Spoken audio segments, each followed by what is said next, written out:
Tidur setelah makan pasti membuat seseorang menjadi bodoh. Di sebuah pasar kota yang selalu ramai, Abu Nawas dipanggil oleh para pedagang karena ada seorang tabib keliling yang sedang membuat heboh. Tabib itu mengklaim memiliki ilmu kesehatan turun-temurun dan menyampaikan berbagai mitos yang membuat penduduk gelisah. Banyak orang sudah percaya, sehingga mereka antri membeli ramuan mahal yang katanya bisa menyembuhkan apa saja. Abu Nawas mendekat, melihat kerumunan, lalu duduk santai seolah hanya ingin menikmati tontonan. "Wahai warga kota," seru sang tabib. "Siapa yang minum air dingin setelah makan, niscaya tubuhnya membeku dari dalam." Warga langsung ribut. Abu Nawas mengangkat alis. "Membeku dari dalam. Seperti ikan di kolam salju." Tabib menatap tajam. "Benar. Air dingin membuat makanan membatu di perut." Abu Nawas mendekat sambil mengamati para pembeli ramuan. Kalau begitu, mengapa para pedagang es di pasar tidak pernah mati membeku? Mereka minum air dingin setiap hari. Tabib tersentak. "Itu, karena mereka terbiasa." "Ah, bagus," ujar Abu Nawas. "Berarti kebekuan itu penyakit yang bisa dilatih. Semakin banyak minum dingin, semakin kebal. Jadi ramuannya tidak perlu dijual. Ajarkan saja semua orang minum air dingin setiap hari."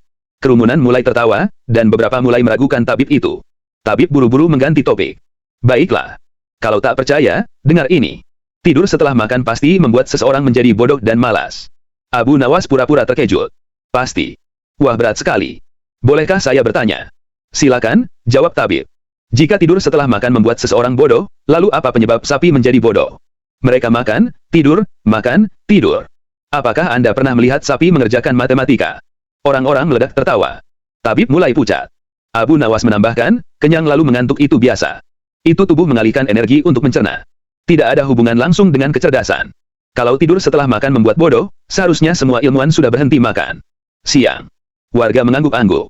Tabib mulai gelisah, lalu mengangkat botol ramuan merah. "Baik. Terakhir. Ramuan ini bisa membuat umur panjang. Tanpa ini, umur kalian pendek." Abu Nawas melihat botol itu lama sekali seolah mempelajari benda asing. "Ramuan umur panjang?" tanyanya lembut. "Kalau benar, mengapa engkau tidak memberikannya pada ibumu saja? Mengapa malah menjualnya?" Tabib terdiam. "Dan," lanjut Abu Nawas, "jika ramuan ini membuat umur panjang, semestinya kau sudah sangat tua. Lebih tua dari batu nisan di luar kota. Tapi rambutmu masih hitam dan suaramu masih kuat. Apakah ramuannya baru bekerja kalau diminum orang lain, bukan pembuatnya?" Kerumunan mulai bersorak dan menyoraki tabib. "Baik, baik." Tabib hampir panik. "Aku tidak punya ibu lagi." Abu Nawas tersenyum. "Karena itu ramuanmu tidak manjur. Kalau manjur, ibumu masih hidup dan kau tak perlu berdusta."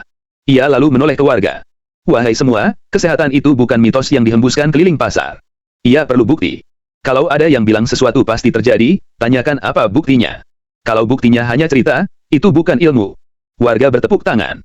Tabib kabur menyisakan meja dagangannya. Orang-orang mulai membongkar isi botol ramuan, dan ternyata hanya air dicampur pewarna buah delima. Abu Nawas pun duduk, mengambil sepotong roti dari pedagang, memakannya, lalu bersandar pada tiang. "Abu Nawas," seru seorang ibu. "Kau tidak takut jadi bodoh karena makan lalu duduk malas begitu?" Abu Nawas menguap panjang. "Bu, kalau duduk setelah makan membuat bodoh, lihat saja tabib tadi. Ia tak duduk, tapi bicaranya lebih kacau daripada orang mengantuk." Warga kembali tertawa, dan pasar hari itu penuh cerita tentang bagaimana Abu Nawas mengalahkan mitos dengan logika sederhana yang bisa diuji siapa saja. Kerumunan yang tadi bubar pelan-pelan, namun kabar tentang debat Abu Nawas cepat menyebar ke seluruh kota. Sore harinya, seorang pemuda datang berlari terpincang-pincang ke rumah Abu Nawas sambil memegangi pinggangnya. "Abu Nawas, tolong. Aku kena penyakit berbahaya." Abu Nawas menatapnya tenang. "Penyakit berbahaya macam apa?" Pemuda itu menjawab dengan napas terengah, kata seorang penjual jamu, "Kalau kita bersin sambil membungkuk sedikit, itu tanda ginjal turun." Abu Nawas memegang kepalanya, hampir menertawakan tapi menahan diri. "Ginjal turun? Turunnya sampai kemana?" "Betis. Tumit. Katanya begitu. Ginjal bisa jatuh kalau gerakan kita salah." Abu Nawas berdiri, masuk ke dapurnya, lalu membawa gayung kosong. "Letakkan gayung ini di lantai," ujarnya. Pemuda itu bingung, tapi mengikuti. "Sekarang bersinlah ke dalam gayung itu." "Aku, bersinnya sudah berhenti," jawab pemuda itu. "Kalau begitu, batuklah." Pemuda itu batuk kecil. Abu Nawas mengintip gayung itu dari berbagai arah, lalu berujar, "Ginjalmu tidak jatuh. Kalau jatuh, pasti masuk gayung. Coba lihat sendiri." Pemuda itu menengok lalu menggeleng. "Tidak ada apa-apa." "Tentu saja," kata Abu Nawas. "Ginjal itu menempel kuat di dalam tubuh. Tidak mungkin jatuh hanya karena gerakan kecil. Kalau ginjal bisa jatuh begitu saja, seluruh kota sudah berjalan sambil menyeret organ." Pemuda itu tertawa lega. Belum sempat Abu Nawas kembali duduk, datang seorang ibu tua membawa botol kecil berisi minyak wangi. "Abu Nawas, tolong bantu." Penjual minyak tadi bilang kalau ingin terhindar dari penyakit, harus meneteskan minyak ini di ubun-ubun tiap pagi. Kalau tidak, aura tubuh bocor dan penyakit masuk. Abu Nawas memejamkan mata sebentar, seolah sedang menghitung tingkat kesabaran yang tersisa untuk hari itu. Aura bocor, tanyanya. Ibu, apakah tubuh ibu seperti kendi air? Ada tutupnya, ada bocorannya. Penjual minyak yang kebetulan lewat mendengar itu dan mencoba membelah diri. Itu ilmu warisan guruku. Aura manusia bisa bocor. Abu Nawas mendekatinya. Kalau aura manusia bocor, mana buktinya? Pernahkah engkau melihat orang berjalan sambil dikelilingi cairan tak terlihat yang menetes-netes? Penjual minyak tersinggung. Tidak bisa dilihat kasat mata.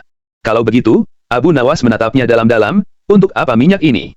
Kalau auranya bocor tak terlihat, bagaimana minyak yang terlihat bisa menutup apa yang tak terlihat? Ia kemudian mengambil selembar kain kecil. Ini kain. Bolongnya terlihat jelas. Ia lalu menyiramkan minyak itu ke kain. Kau lihat, bahkan lubang kain pun tidak tertutup oleh minyakmu. Bagaimana minyak yang tidak bisa menutup kain bisa menutup aura yang tak terlihat? Orang-orang yang berkumpul langsung tertawa. Penjual minyak mundur sambil berteriak, kau menghina ilmunya orang tua. Aku hanya bertanya, jawab Abu Nawas, karena ilmu yang benar tidak takut ditanya. Setelah penjual minyak pergi, seorang kakek menghampiri. Abu Nawas, aku dengar orang-orang bilang kalau tidak minum jamu pahit tiap hari, racun dalam tubuh tidak keluar. Benarkah? Abu Nawas menepuk bahu kakek itu. Racun apa? Kau makan ular berbisa tiap pagi. Tentu tidak. Kalau begitu, racunnya dari mana? Tubuh kita sudah punya caranya sendiri membuang yang tak dibutuhkan. Tidak perlu jamu pahit, cukup makan benar, tidur benar, dan tidak percaya pada orang yang pekerjaannya membuatmu takut. Kakek itu manggut-manggut. Lalu dari belakang, seorang pemuda lain bertanya, tapi Abu Nawas, banyak orang bilang kalau minum air saat berdiri bisa bikin batu ginjal. Abu Nawas menghela napas panjang. Kalau berdiri membuat batu ginjal, kurasa para prajurit kerajaan yang minum sambil berjaga sudah berubah menjadi tumpukan batu. Kerumunan tertawa.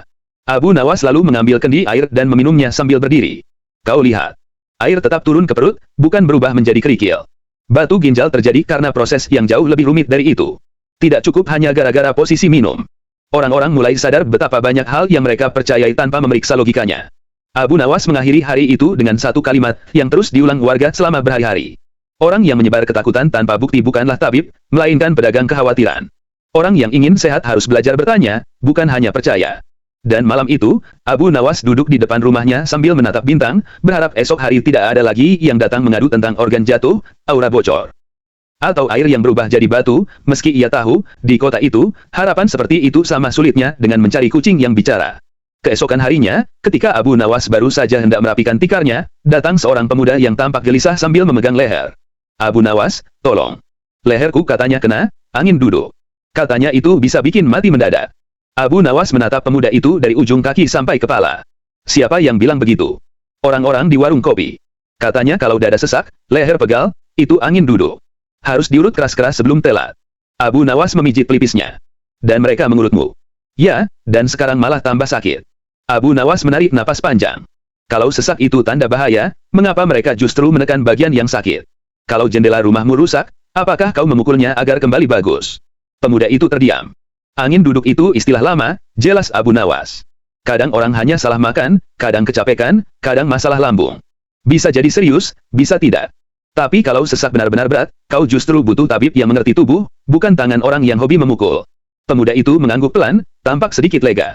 Belum sempat Abu Nawas duduk, seorang ibu datang membawa anak laki-lakinya yang memegang smartphone. Abu Nawas, kata sang ibu, anak saya mati otak sedikit. Abu Nawas langsung memandang serius. Bagaimana bisa mati otak sedikit? Karena dia main ponsel sambil tiduran. Katanya otaknya bisa meleleh kalau layar terlalu dekat. Anak laki-laki itu hanya menunduk, malu. Abu Nawas mendekat, menepuk pundaknya. Otakmu tidak meleleh, nak. Kalau otakmu meleleh, pasti telingamu meneteskan sesuatu. Sang anak memegang telinganya panik sebentar, lalu sadar itu lelucon dan tertawa kecil. Abu Nawas lalu berkata pada ibunya, yang benar adalah mata bisa cepat lelah kalau terlalu dekat. Tapi otak tidak meleleh. Kalau otak manusia bisa cair gara-gara layar terang, kota ini sudah banjir. Warga yang mendengar tertawa terbahak-bahak, sementara ibu itu tersipu namun lega. Tak lama kemudian, seorang lelaki tegap datang dengan membawa selembar kertas bertuliskan daftar pantangan. Abu Nawas, ini daftar dari seorang ahli. Ia menunjuk kertas itu. Katanya kalau ingin tubuh bersih dari racun, harus pantang makan daging, nasi, garam, gula, dan tidak boleh makan setelah jam 6 sore. Abu Nawas membaca daftar itu lama sekali, lalu mengangkat kepalanya. Kalau semua ini tidak boleh dimakan, lalu kau makan apa? Katanya makan buah saja. Seumur hidup. Ya. Katanya begitu lebih sehat. Abu Nawas berkacak pinggang. Kalau begitu, kambing-kambing di ladang pasti lebih sehat dari manusia. Mereka makan daun seumur hidup dan tidak pernah ke tabib. Sejumlah warga tertawa keras. Abu Nawas mendekati lelaki itu dan berkata pelan, tubuh membutuhkan seimbang, karbohidrat, protein, vitamin, dan istirahat. Bukan daftar pantangan yang membuatmu takut makan. Kalau pantangan itu dijalankan semua orang, rumah sakit penuh bukan karena sakit, tapi karena kelaparan. Lelaki itu terdiam lama, lalu meremas daftar pantangan itu dan membuangnya. Saat orang-orang mulai pulang, datang seorang perempuan tua membawa segelas air putih. Abu Nawas, tolong jelaskan. Tetanggaku bilang kalau minum air setelah makan buah, buahnya akan busuk di perut. Abu Nawas langsung tersenyum lebar. Buah busuk di perut. Perut itu bukan keranjang pasar. Di dalam perut ada cairan yang lebih kuat dari air jeruk paling asam. Buah apa yang bisa busuk kalau direndam dalam cairan sekuat itu? Perempuan tua itu mengangguk-angguk. Abu Nawas menambahkan, kalau buah bisa busuk di perut, kita semua sudah jadi tong sampah berjalan. Warga meledak tertawa lagi. Menjelang sore, seorang bocah kecil berlari menghampiri Abu Nawas. Ada orang di pasar bilang kalau tertawa terlalu sering bisa memperpendek umur. Abu Nawas menatap bocah itu sambil tersenyum lembut. Siapa yang bilang begitu? Pedagang yang tidak suka ditawar, Abu. Semua yang mendengar langsung tertawa. Abu Nawas mengangguk. Orang yang tidak suka melihat orang bahagia biasanya yang paling cepat terlihat tua. Sedangkan tertawa, justru membuat hati ringan. Anak itu tertawa keras, seolah ingin membuktikan bahwa umurnya aman. Hari itu berjalan panjang, dan setiap orang datang membawa ketakutan baru. Abu Nawas menjawab semuanya dengan logika sederhana yang bisa dipahami siapapun.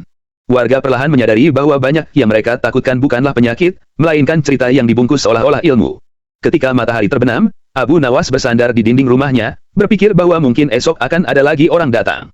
Mungkin tentang makanan yang bisa berjalan sendiri di perut. Mungkin tentang angin yang mengikat otot. Atau mungkin tentang bayangan yang menyerap energi. Apapun itu, Abu Nawas sudah menyiapkan satu hal. Logika yang selalu lebih kuat daripada ketakutan. Menjelang malam, kota tampak lebih tenang dari biasanya. Namun tepat ketika Abu Nawas hendak menutup pintu rumahnya, datang seorang lelaki muda dengan wajah panik membawa sebuah bungkusan besar. Abu Nawas, aku butuh bantuan. Ini masalah hidup dan mati. Abu Nawas menatap bungkusan itu curiga. Apa isinya? Lelaki itu tampak ragu, lalu membuka bungkusan tersebut. Ternyata isinya hanya sayur-sayuran. Sayur? Tanya Abu Nawas. Kau hampir membuatku mengira itu kepala naga. Lelaki itu menelan ludah. Abu, istriku percaya kalau wortel yang tumbuh bengkok itu pertanda energi jahat. Dia takut memasaknya. Katanya bentuknya menunjukkan ada roh yang marah di ladang. Abu Nawas menatap wortel itu lama sekali, seolah sedang menilai apakah wortel itu bisa berbicara atau bernapas. Kemudian ia menggenggamnya dan bertanya, apakah kau pernah melihat roh marah yang bentuknya bengkok seperti ini? Tidak. Apakah kau pernah mendengar suara wortel menjerit? Tidak. Kalau begitu, kata Abu Nawas sambil mengangkatnya tinggi-tinggi, ini hanya wortel yang tumbuh mengikuti tanah. Bukan mengikuti roh. Kalau bentuk makanan menentukan baik buruknya energi, maka orang kurus bengkok pasti lebih berbahaya daripada orang gemuk melingkar. Warga sekitar yang mendengar tertawa keras. Lelaki itu akhirnya tersenyum malu dan membawa pulang sayurnya. Beberapa saat kemudian, datang anak kecil yang selalu penasaran tentang segala hal. Abu Nawas. Abu Nawas. Tadi aku dengar orang bilang kalau mandi malam bikin paru-paru beku. Abu Nawas berjongkok agar sejajar dengan anak itu. Kau pernah lihat paru-paru beku? Belum. Pernah lihat air beku? Pernah. Di gunung. Bagus. Abu Nawas tersenyum. Sekarang coba pikir, udara di kota ini lebih panas dari sup. Kalau sup saja tidak beku, bagaimana paru-paru bisa beku hanya karena mandi? Anak itu garuk-garuk kepala. Berarti boleh mandi malam. Boleh. Asal tidak mandi sambil tidur. Anak itu tertawa dan berlari pulang. Ketika suasana kembali sepi, terdengar ketukan terakhir. Seorang pria tua berdiri di depan rumah Abu Nawas sambil menggenggam dadanya. Abu, aku dengar kalau terlalu sering memikirkan sesuatu, otak bisa pecah. Apakah itu benar? Abu Nawas menatapnya dengan tatapan lembut. Kalau berpikir bisa memecahkan otak, aku sudah tiada sejak lama. Pria itu tertawa pelan, kemudian menarik napas lega. Abu Nawas mempersilakan pria itu duduk. Yang membuat orang sakit bukan berpikir, melainkan ketakutan yang tidak pernah diselidiki. Ketakutan yang dijual oleh orang-orang yang ingin terlihat pintar tanpa belajar. Pria tua itu mengangguk perlahan. Malam semakin larut. Abu Nawas keluar ke halaman, menatap kota yang mulai sunyi. Di kejauhan, terdengar suara orang memanggil-manggil anaknya pulang, pedagang menutup kios, dan hembusan angin membawa bau roti dari pemanggang. Ia duduk di kursi kayu kecil dan berkata pada dirinya sendiri. Manusia mudah takut pada hal yang tidak ia mengerti. Tapi jika ia berani bertanya, ketakutan itu akan hilang seperti asap. Lampu-lampu kota redup satu persatu. Rumah-rumah mulai tenang. Tidak ada lagi yang datang malam itu. Abu Nawas menutup matanya sebentar, merasa puas karena hari itu tidak ada satu pun mitos yang berhasil menipu orang, setidaknya sampai besok pagi, saat seseorang pasti akan datang membawa cerita baru tentang sesuatu yang aneh, tak masuk akal, dan tentu membutuhkan jawaban logis. Ia tersenyum kecil, karena ia tahu satu hal. Selama masih ada orang yang percaya pada ketakutan buta, selalu akan ada pekerjaan untuknya.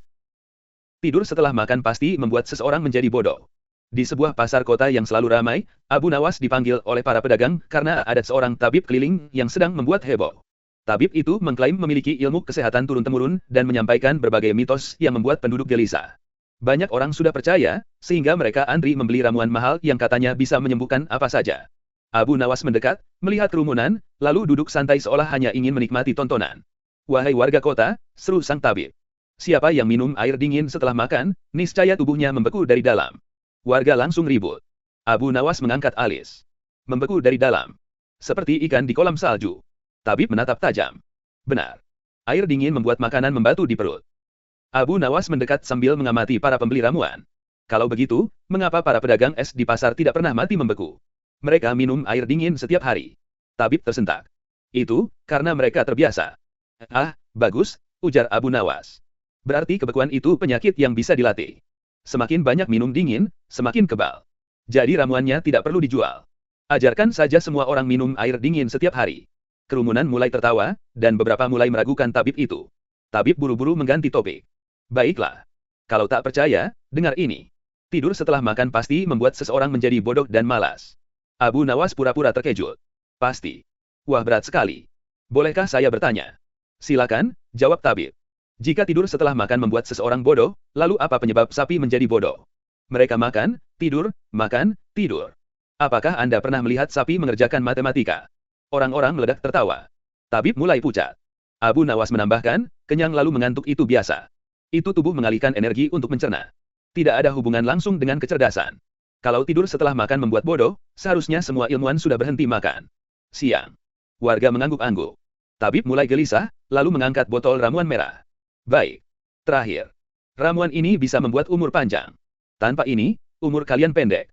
Abu Nawas melihat botol itu lama sekali seolah mempelajari benda asing. "Ramuan umur panjang?" tanyanya lembut. "Kalau benar, mengapa engkau tidak memberikannya pada ibumu saja? Mengapa malah menjualnya?" Tabib terdiam. "Dan," lanjut Abu Nawas, "jika ramuan ini membuat umur panjang, semestinya kau sudah sangat tua. Lebih tua dari batu nisan di luar kota. Tapi rambutmu masih hitam dan suaramu masih kuat. Apakah ramuannya baru bekerja kalau diminum orang lain, bukan pembuatnya?" Kerumunan mulai bersorak dan menyoraki tabib. "Baik, baik." Tabib hampir panik. "Aku tidak punya ibu lagi." Abu Nawas tersenyum. "Karena itu ramuanmu tidak manjur. Kalau manjur, ibumu masih hidup dan kau tak perlu berdusta." Ia lalu menoleh ke warga. "Wahai semua, kesehatan itu bukan mitos yang dihembuskan keliling pasar. Ia perlu bukti. Kalau ada yang bilang sesuatu pasti terjadi, tanyakan apa buktinya. Kalau buktinya hanya cerita, itu bukan ilmu." Warga bertepuk tangan. Tabib kabur menyisakan meja dagangannya. Orang-orang mulai membongkar isi botol ramuan, dan ternyata hanya air dicampur pewarna buah delima. Abu Nawas pun duduk, mengambil sepotong roti dari pedagang, memakannya, lalu bersandar pada tiang. "Abu Nawas," seru seorang ibu. "Kau tidak takut jadi bodoh karena makan lalu duduk malas begitu?" Abu Nawas menguap panjang. "Bu, kalau duduk setelah makan membuat bodoh, lihat saja tabib tadi. Ia tak duduk, tapi bicaranya lebih kacau daripada orang mengantuk." Warga kembali tertawa, dan pasar hari itu penuh cerita tentang bagaimana Abu Nawas mengalahkan mitos dengan logika sederhana yang bisa diuji siapa saja. Kerumunan yang tadi bubar pelan-pelan, namun kabar tentang debat Abu Nawas cepat menyebar ke seluruh kota. Sore harinya, seorang pemuda datang berlari terpincang-pincang ke rumah Abu Nawas sambil memegangi pinggangnya. "Abu Nawas, tolong. Aku kena penyakit berbahaya." Abu Nawas menatapnya tenang. "Penyakit berbahaya macam apa?" Pemuda itu menjawab dengan napas terengah, kata seorang penjual jamu, "Kalau kita bersin sambil membungkuk sedikit, itu tanda ginjal turun." Abu Nawas memegang kepalanya, hampir menertawakan tapi menahan diri. "Ginjal turun? Turunnya sampai kemana?" "Betis. Tumit. Katanya begitu. Ginjal bisa jatuh kalau gerakan kita salah."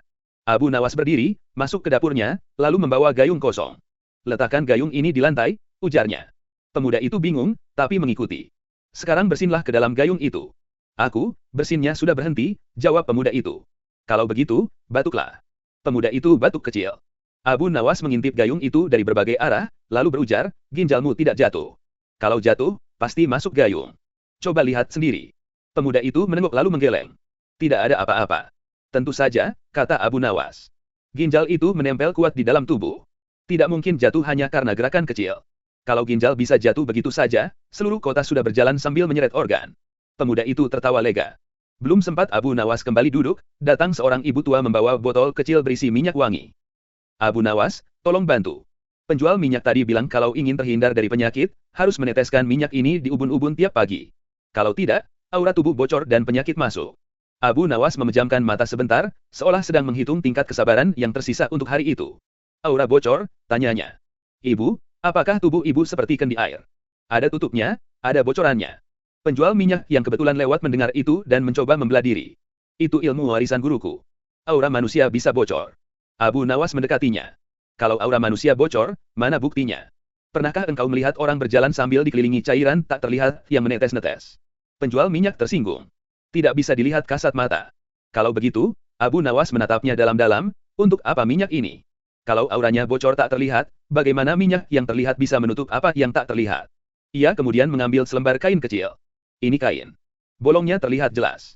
Ia lalu menyiramkan minyak itu ke kain. Kau lihat, bahkan lubang kain pun tidak tertutup oleh minyakmu. Bagaimana minyak yang tidak bisa menutup kain bisa menutup aura yang tak terlihat? Orang-orang yang berkumpul langsung tertawa. Penjual minyak mundur sambil berteriak, kau menghina ilmunya orang tua. Aku hanya bertanya, jawab Abu Nawas, karena ilmu yang benar tidak takut ditanya. Setelah penjual minyak pergi, seorang kakek menghampiri. Abu Nawas, aku dengar orang-orang bilang kalau tidak minum jamu pahit tiap hari, racun dalam tubuh tidak keluar. Benarkah? Abu Nawas menepuk bahu kakek itu. Racun apa? Kau makan ular berbisa tiap pagi? Tentu tidak. Kalau begitu, racunnya dari mana? Tubuh kita sudah punya caranya sendiri membuang yang tak dibutuhkan. Tidak perlu jamu pahit, cukup makan benar, tidur benar, dan tidak percaya pada orang yang pekerjaannya membuatmu takut. Kakek itu manggut-manggut. Lalu dari belakang, seorang pemuda lain bertanya, tapi Abu Nawas, banyak orang bilang kalau minum air saat berdiri bisa bikin batu ginjal. Abu Nawas menghela napas panjang. Kalau berdiri membuat batu ginjal, kurasa para prajurit kerajaan yang minum sambil berjaga sudah berubah menjadi tumpukan batu. Kerumunan tertawa. Abu Nawas lalu mengambil kendi air dan meminumnya sambil berdiri. Kau lihat. Air tetap turun ke perut, bukan berubah menjadi kerikil. Batu ginjal terjadi karena proses yang jauh lebih rumit dari itu. Tidak cukup hanya gara-gara posisi minum. Orang-orang mulai sadar betapa banyak hal yang mereka percayai tanpa memeriksa logikanya. Abu Nawas mengakhiri hari itu dengan satu kalimat yang terus diulang warga selama berhari-hari. Orang yang menyebar ketakutan tanpa bukti bukanlah tabib, melainkan pedagang kekhawatiran. Orang yang ingin sehat harus belajar bertanya, bukan hanya percaya. Dan malam itu, Abu Nawas duduk di depan rumahnya sambil menatap bintang, berharap esok hari tidak ada lagi yang datang mengadu tentang organ jatuh, aura bocor, atau air yang berubah jadi batu. Meski ia tahu, di kota itu, harapan seperti itu sama sulitnya dengan mencari kucing yang bicara. Keesokan harinya, ketika Abu Nawas baru saja hendak merapikan tikarnya, datang seorang pemuda yang tampak gelisah sambil memegang leher. Abu Nawas, tolong. Leherku katanya kena angin duduk. Katanya itu bisa bikin mati mendadak. Abu Nawas menatap pemuda itu dari ujung kaki sampai kepala. Siapa yang bilang begitu? Orang-orang di warung kopi. Katanya kalau dada sesak, leher pegal, itu angin duduk. Harus diurut keras-keras sebelum telat. Abu Nawas memijit pelipisnya. Dan mereka mengurutmu. Ya, dan sekarang malah tambah sakit. Abu Nawas menarik napas panjang. Kalau sesak itu tanda bahaya, mengapa mereka justru menekan bagian yang sakit?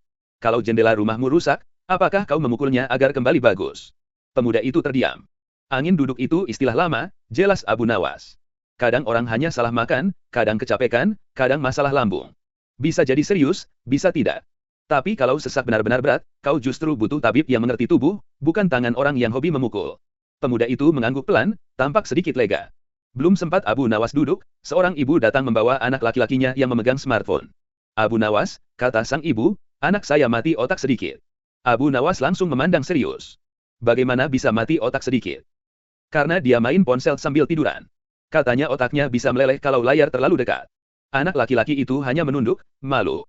Abu Nawas mendekat, menepuk pundaknya. Otakmu tidak meleleh, nak. Kalau otakmu meleleh, pasti telingamu meneteskan sesuatu. Sang anak memegang telinganya panik sebentar, lalu sadar itu lelucon dan tertawa kecil. Abu Nawas lalu berkata pada ibunya, yang benar adalah mata bisa cepat lelah kalau terlalu dekat. Tapi otak tidak meleleh. Kalau otak manusia bisa cair gara-gara layar terang, kota ini sudah banjir. Warga yang mendengar tertawa terbahak-bahak, sementara ibu itu tersipu namun lega. Tak lama kemudian, seorang lelaki tegap datang dengan membawa selembar kertas bertuliskan daftar pantangan. Abu Nawas, ini daftar dari seorang ahli. Ia menunjuk kertas itu. Katanya kalau ingin tubuh bersih dari racun, harus pantang makan daging, nasi, garam, gula, dan tidak boleh makan setelah jam 6 sore. Abu Nawas membaca daftar itu lama sekali, lalu mengangkat kepalanya. Kalau semua ini tidak boleh dimakan, lalu kau makan apa? Katanya makan buah saja. Seumur hidup. Ya. Katanya begitu lebih sehat. Abu Nawas berkacak pinggang. Kalau begitu, kambing-kambing di ladang pasti lebih sehat dari manusia. Mereka makan daun seumur hidup dan tidak pernah ke tabib. Sejumlah warga tertawa keras. Abu Nawas mendekati lelaki itu dan berkata pelan, tubuh membutuhkan seimbang, karbohidrat, protein, vitamin, dan istirahat. Bukan daftar pantangan yang membuatmu takut makan. Kalau pantangan itu dijalankan semua orang, rumah sakit penuh bukan karena sakit, tapi karena kelaparan. Lelaki itu terdiam lama, lalu meremas daftar pantangan itu dan membuangnya. Saat orang-orang mulai pulang, datang seorang perempuan tua membawa segelas air putih. Abu Nawas, tolong jelaskan. Tetanggaku bilang kalau minum air setelah makan buah, buahnya akan busuk di perut. Abu Nawas langsung tersenyum lebar. Buah busuk di perut. Perut itu bukan keranjang pasar. Di dalam perut ada cairan yang lebih kuat dari air jeruk paling asam. Buah apa yang bisa busuk kalau direndam dalam cairan sekuat itu? Perempuan tua itu mengangguk-angguk. Abu Nawas menambahkan, kalau buah bisa busuk di perut, kita semua sudah jadi tong sampah berjalan. Warga meledak tertawa lagi. Menjelang sore, seorang bocah kecil berlari menghampiri Abu Nawas. Ada orang di pasar bilang kalau tertawa terlalu sering bisa memperpendek umur. Abu Nawas menatap bocah itu sambil tersenyum lembut. Siapa yang bilang begitu? Pedagang yang tidak suka ditawar, Abu. Semua yang mendengar langsung tertawa. Abu Nawas mengangguk. Orang yang tidak suka melihat orang bahagia biasanya yang paling cepat terlihat tua. Sedangkan tertawa, justru membuat hati ringan. Anak itu tertawa keras, seolah ingin membuktikan bahwa umurnya aman. Hari itu berjalan panjang, dan setiap orang datang membawa ketakutan baru. Abu Nawas menjawab semuanya dengan logika sederhana yang bisa dipahami siapapun. Warga perlahan menyadari bahwa banyak yang mereka takutkan bukanlah penyakit, melainkan cerita yang dibungkus seolah-olah ilmu. Ketika matahari terbenam, Abu Nawas bersandar di dinding rumahnya, berpikir bahwa mungkin esok akan ada lagi orang datang. Mungkin tentang makanan yang bisa berjalan sendiri di perut. Mungkin tentang angin yang mengikat otot. Atau mungkin tentang bayangan yang menyerap energi. Apapun itu, Abu Nawas sudah menyiapkan satu hal. Logika yang selalu lebih kuat daripada ketakutan. Menjelang malam, kota tampak lebih tenang dari biasanya. Namun tepat ketika Abu Nawas hendak menutup pintu rumahnya, datang seorang lelaki muda dengan wajah panik membawa sebuah bungkusan besar. Abu Nawas, aku butuh bantuan. Ini masalah hidup dan mati. Abu Nawas menatap bungkusan itu curiga. Apa isinya? Lelaki itu tampak ragu, lalu membuka bungkusan tersebut. Ternyata isinya hanya sayur-sayuran. Sayur? Tanya Abu Nawas. Kau hampir membuatku mengira itu kepala naga. Lelaki itu menelan ludah. Abu, istriku percaya kalau wortel yang tumbuh bengkok itu pertanda energi jahat. Dia takut memasaknya. Katanya bentuknya menunjukkan ada roh yang marah di ladang. Abu Nawas menatap wortel itu lama sekali, seolah sedang menilai apakah wortel itu bisa berbicara atau bernapas. Kemudian ia menggenggamnya dan bertanya, apakah kau pernah melihat roh marah yang bentuknya bengkok seperti ini? Tidak. Apakah kau pernah mendengar suara wortel menjerit? Tidak. Kalau begitu, kata Abu Nawas sambil mengangkatnya tinggi-tinggi, ini hanya wortel yang tumbuh mengikuti tanah. Bukan mengikuti roh. Kalau bentuk makanan menentukan baik buruknya energi, maka orang kurus bengkok pasti lebih berbahaya daripada orang gemuk melingkar. Warga sekitar yang mendengar tertawa keras. Lelaki itu akhirnya tersenyum malu dan membawa pulang sayurnya. Beberapa saat kemudian, datang anak kecil yang selalu penasaran tentang segala hal. Abu Nawas. Abu Nawas. Tadi aku dengar orang bilang kalau mandi malam bikin paru-paru beku. Abu Nawas berjongkok agar sejajar dengan anak itu. Kau pernah lihat paru-paru beku? Belum. Pernah lihat air beku? Pernah. Di gunung. Bagus.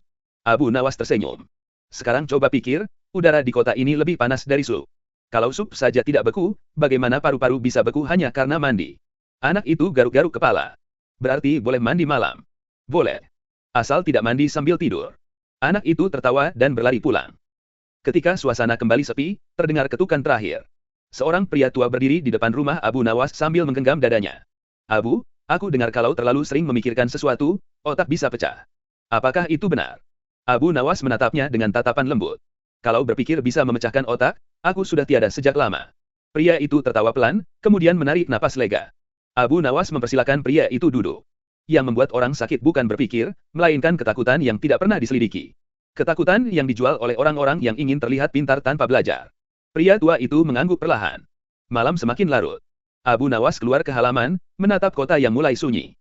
Di kejauhan, terdengar suara orang memanggil-manggil anaknya pulang, pedagang menutup kios, dan hembusan angin membawa bau roti dari pemanggang. Ia duduk di kursi kayu kecil dan berkata pada dirinya sendiri. Manusia mudah takut pada hal yang tidak ia mengerti. Tapi jika ia berani bertanya, ketakutan itu akan hilang seperti asap. Lampu-lampu kota redup satu persatu. Rumah-rumah mulai tenang. Tidak ada lagi yang datang malam itu. Abu Nawas menutup matanya sebentar, merasa puas karena hari itu tidak ada satu pun mitos yang berhasil menipu orang, setidaknya sampai besok pagi, saat seseorang pasti akan datang membawa cerita baru tentang sesuatu yang aneh, tak masuk akal, dan tentu membutuhkan jawaban logis. Ia tersenyum kecil, karena ia tahu satu hal. Selama masih ada orang yang percaya pada ketakutan buta, selalu akan ada pekerjaan untuknya. Tidur setelah makan pasti membuat seseorang menjadi bodoh. Di sebuah pasar kota yang selalu ramai, Abu Nawas dipanggil oleh para pedagang karena ada seorang tabib keliling yang sedang membuat heboh. Tabib itu mengklaim memiliki ilmu kesehatan turun-temurun dan menyampaikan berbagai mitos yang membuat penduduk gelisah. Banyak orang sudah percaya, sehingga mereka antri membeli ramuan mahal yang katanya bisa menyembuhkan apa saja. Abu Nawas mendekat, melihat kerumunan, lalu duduk santai seolah hanya ingin menikmati tontonan. "Wahai warga kota," seru sang tabib. "Siapa yang minum air dingin setelah makan, niscaya tubuhnya membeku dari dalam." Warga langsung ribut. Abu Nawas mengangkat alis. "Membeku dari dalam. Seperti ikan di kolam salju." Tabib menatap tajam. "Benar. Air dingin membuat makanan membatu di perut." Abu Nawas mendekat sambil mengamati para pembeli ramuan. Kalau begitu, mengapa para pedagang es di pasar tidak pernah mati membeku? Mereka minum air dingin setiap hari. Tabib tersentak. "Itu, karena mereka terbiasa." "Ah, bagus," ujar Abu Nawas.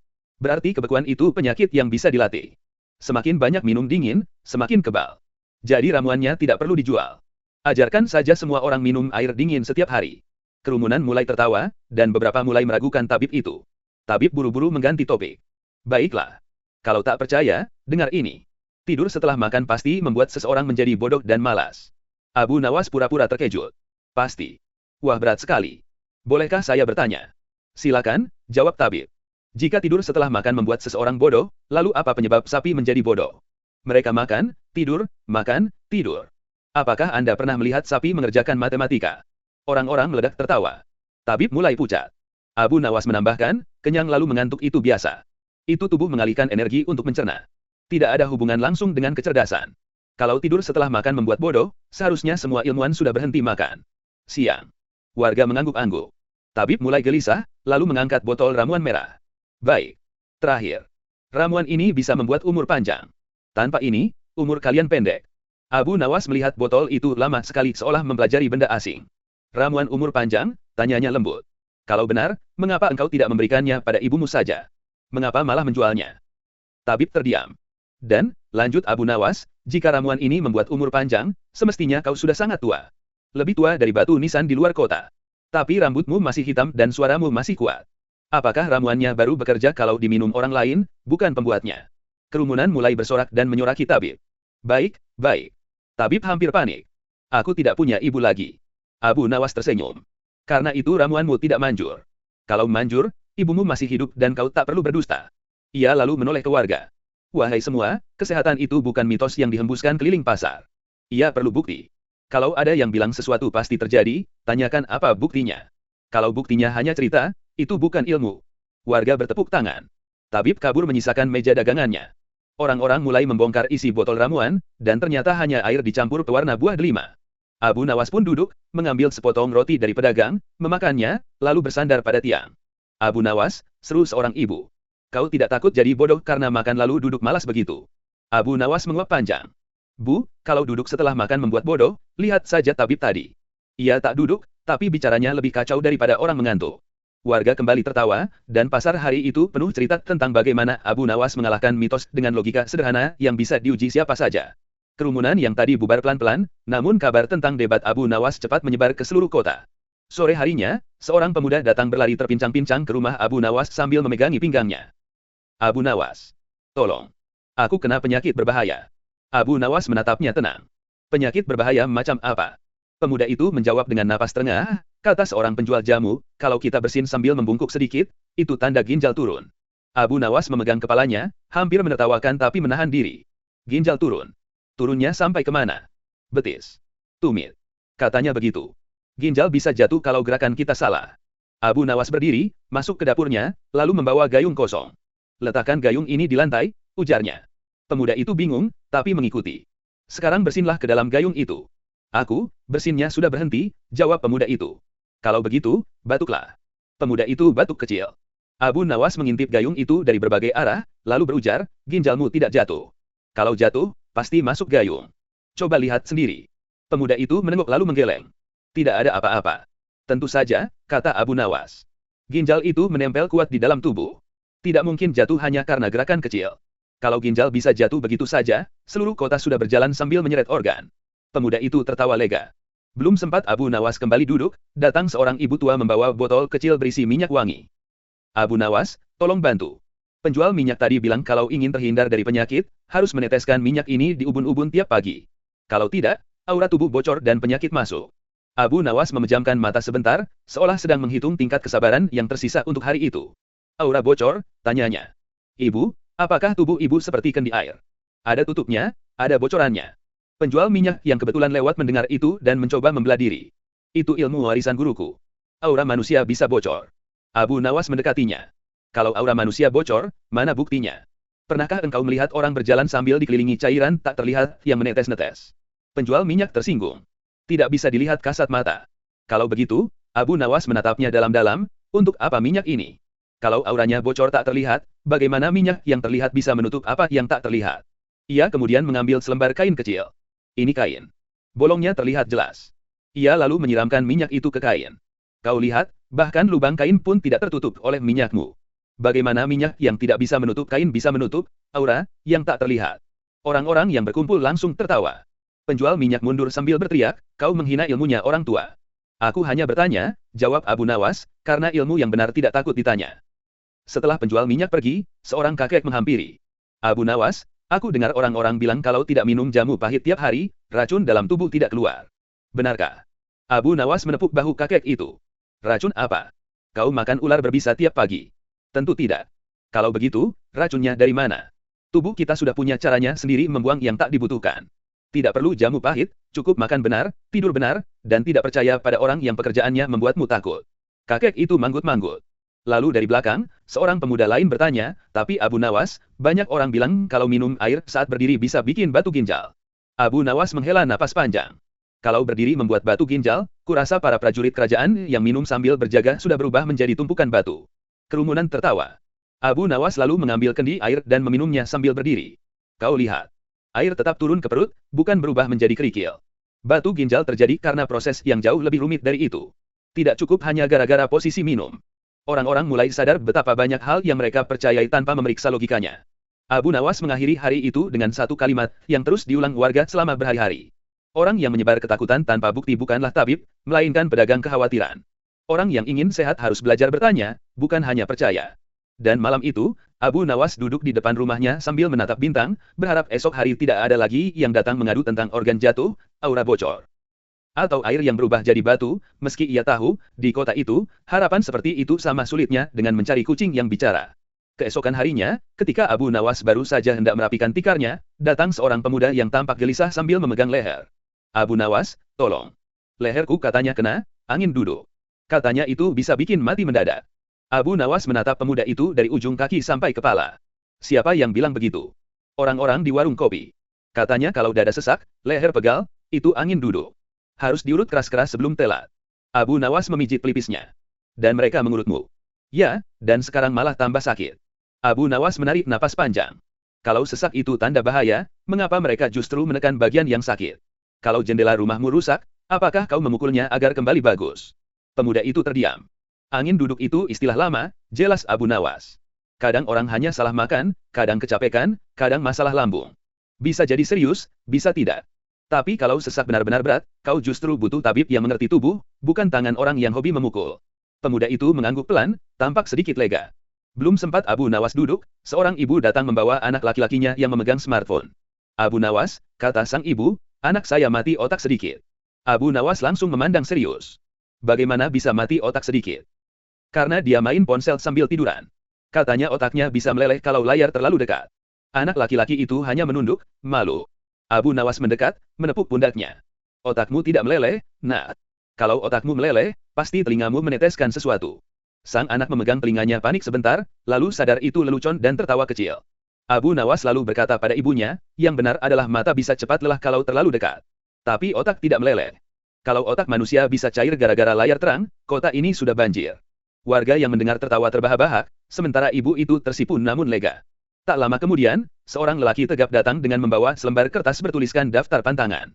Abu Nawas, ini daftar dari seorang ahli. Ia menunjuk kertas itu. Katanya kalau ingin tubuh bersih dari racun, harus pantang makan, daging, nasi, garam, gula, dan tidak boleh makan setelah jam 6 sore. Abu Nawas membaca daftar itu lama sekali, lalu mengangkat kepalanya. Kalau semua ini tidak boleh dimakan, lalu kau makan apa? Katanya makan buah saja. Seumur hidup. Ya. Katanya begitu lebih sehat. Abu Nawas berkacak pinggang. Kalau begitu, kambing-kambing di ladang pasti lebih sehat dari manusia. Mereka makan daun seumur hidup dan tidak pernah ke tabib. Sejumlah warga tertawa keras. Abu Nawas mendekati lelaki itu dan berkata pelan, tubuh membutuhkan seimbang, karbohidrat, protein, vitamin, dan istirahat. Bukan daftar pantangan yang membuatmu takut makan. Kalau pantangan itu dijalankan semua orang, rumah sakit penuh bukan karena sakit, tapi karena kelaparan. Lelaki itu terdiam lama, lalu meremas daftar pantangan itu dan membuangnya. Saat orang-orang mulai pulang, datang seorang perempuan tua membawa segelas air putih. Abu Nawas, tolong jelaskan. Tetanggaku bilang kalau minum air setelah makan buah, buahnya akan busuk di perut. Abu Nawas langsung tersenyum lebar. Buah busuk di perut. Perut itu bukan keranjang pasar. Di dalam perut ada cairan yang lebih kuat dari air jeruk paling asam. Buah apa yang bisa busuk kalau direndam dalam cairan sekuat itu? Perempuan tua itu mengangguk-angguk. Abu Nawas menambahkan, kalau buah bisa busuk di perut, kita semua sudah jadi tong sampah berjalan. Warga meledak tertawa lagi. Menjelang sore, seorang bocah kecil berlari menghampiri Abu Nawas. Ada orang di pasar bilang kalau tertawa terlalu sering bisa memperpendek umur. Abu Nawas menatap bocah itu sambil tersenyum lembut. Siapa yang bilang begitu? Pedagang yang tidak suka ditawar, Abu. Semua yang mendengar langsung tertawa. Abu Nawas mengangguk. Orang yang tidak suka melihat orang bahagia biasanya yang paling cepat terlihat tua. Sedangkan tertawa, justru membuat hati ringan. Anak itu tertawa keras, seolah ingin membuktikan bahwa umurnya aman. Hari itu berjalan panjang, dan setiap orang datang membawa ketakutan baru. Abu Nawas menjawab semuanya dengan logika sederhana yang bisa dipahami siapapun. Warga perlahan menyadari bahwa banyak yang mereka takutkan bukanlah penyakit, melainkan cerita yang dibungkus seolah-olah ilmu. Ketika matahari terbenam, Abu Nawas bersandar di dinding rumahnya, berpikir bahwa mungkin esok akan ada lagi orang datang. Mungkin tentang makanan yang bisa berjalan sendiri di perut. Mungkin tentang angin yang mengikat otot. Atau mungkin tentang bayangan yang menyerap energi. Apapun itu, Abu Nawas sudah menyiapkan satu hal. Logika yang selalu lebih kuat daripada ketakutan. Menjelang malam, kota tampak lebih tenang dari biasanya. Namun tepat ketika Abu Nawas hendak menutup pintu rumahnya, datang seorang lelaki muda dengan wajah panik membawa sebuah bungkusan besar. Abu Nawas, aku butuh bantuan. Ini masalah hidup dan mati. Abu Nawas menatap bungkusan itu curiga. Apa isinya?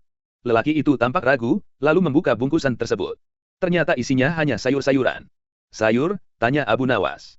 Kau hampir membuatku mengira itu kepala naga. Lelaki itu menelan ludah. Abu, istriku percaya kalau wortel yang tumbuh bengkok itu pertanda energi jahat. Dia takut memasaknya. Katanya bentuknya menunjukkan ada roh yang marah di ladang. Abu Nawas menatap wortel itu lama sekali, seolah sedang menilai apakah wortel itu bisa berbicara atau bernapas. Kemudian ia menggenggamnya dan bertanya, apakah kau pernah melihat roh marah yang bentuknya bengkok seperti ini? Tidak. Apakah kau pernah mendengar suara wortel menjerit? Tidak. Kalau begitu, kata Abu Nawas sambil mengangkatnya tinggi-tinggi, ini hanya wortel yang tumbuh mengikuti tanah. Bukan mengikuti roh. Kalau bentuk makanan menentukan baik buruknya energi, maka orang kurus bengkok pasti lebih berbahaya daripada orang gemuk melingkar. Warga sekitar yang mendengar tertawa keras. Lelaki itu akhirnya tersenyum malu dan membawa pulang sayurnya. Beberapa saat kemudian, datang anak kecil yang selalu penasaran tentang segala hal. Abu Nawas. Abu Nawas.